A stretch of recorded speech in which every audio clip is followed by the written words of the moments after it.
force, a switch you could flip, and fear would no longer rule your life? What if you discovered that the thing you're most afraid of is nothing but a shadow cast by your own light? That fear, the subtle anchor weighing down your choices, the quiet voice behind missed opportunities and forgotten dreams, it's not your enemy. It's a messenger, a guardian, a gatekeeper. So the real question is, are you ready to listen?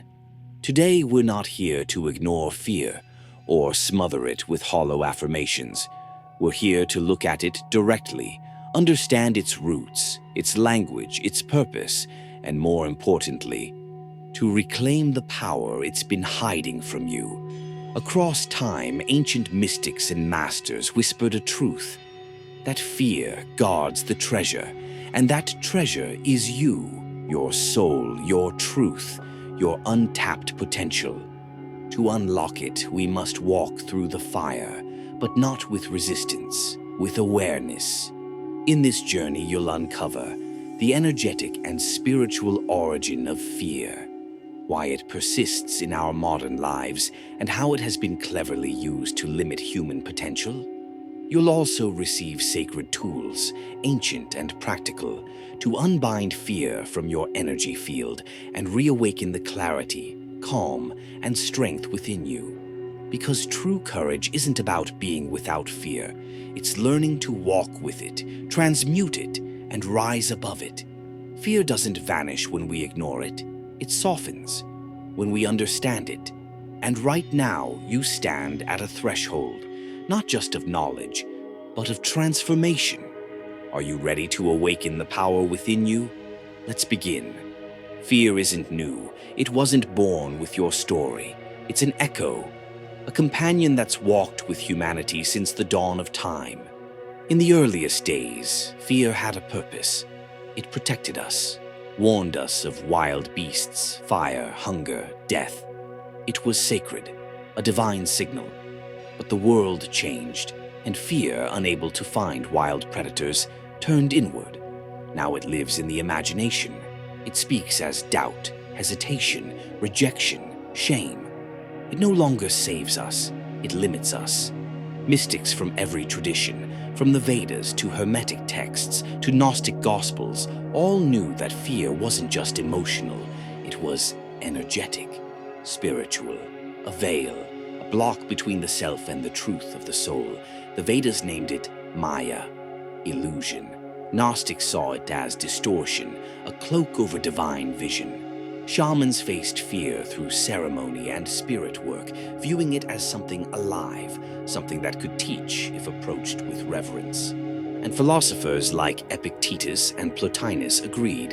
Fear is not what happens, it's how we perceive what happens. Even in Christian mysticism, fear was described as the absence of love. Perfect love casts out fear, said St. John, because fear is born from punishment, and love knows no punishment. So what does this all mean? That fear is not your enemy. It's a doorway, a teacher dressed as tension. And if you stop resisting, if you observe, the door opens. Fear today doesn't wear claws or fangs. It wears a smile, a suit, a deadline. It whispers, what will they think? What if I fail? What if I'm not enough? But beneath all these questions is a singular illusion that you are separate, that you are powerless, that you are not already whole. And this is the greatest lie fear tells, because fear doesn't come from the world around you. It comes from your unconscious response to the world. It's old emotion, stuck in the body, looping in the mind. It's imagination shaped by trauma. And what's imagined can be reimagined. From an energetic view, fear vibrates low. It clings to the base of the body, the lower chakras, tied to survival, scarcity, and control. If it's unaddressed, it creates blockages, preventing energy from rising into clarity, vision, and love. Here's the paradox.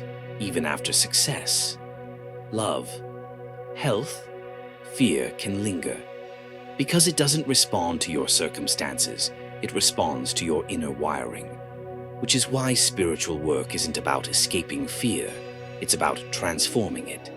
So how do you do that? First, recognize fear as frozen energy, locked in by moments of rejection, loss, abandonment. These are not curses. They are calls to liberation. Second, stop resisting.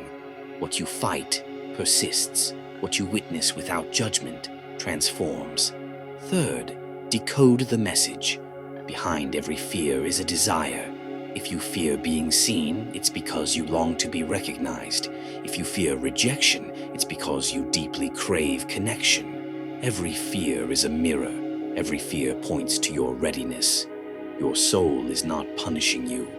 It's preparing you to see your own power.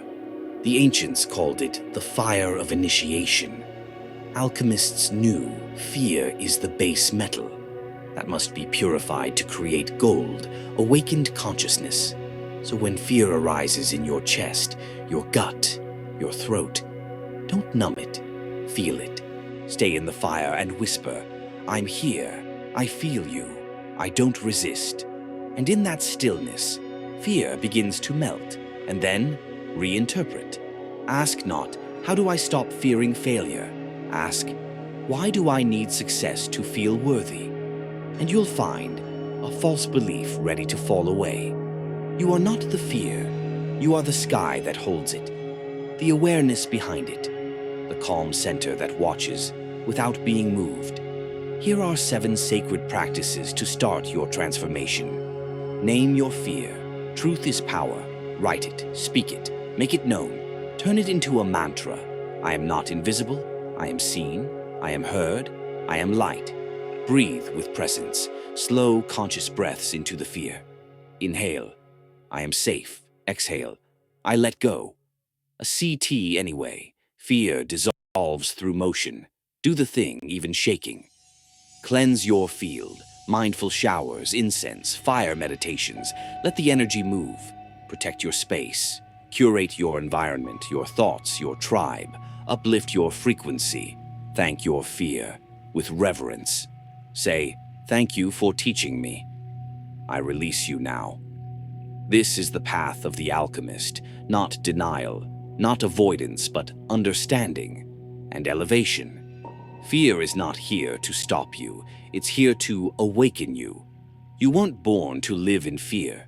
You were born to transcend it, to walk with courage, speak with purpose, and rise with power.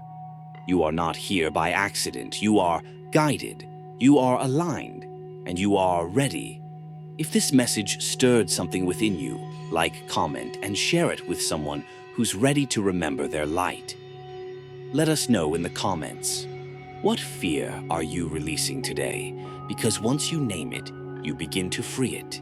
See you in the next journey. Until then, walk in light.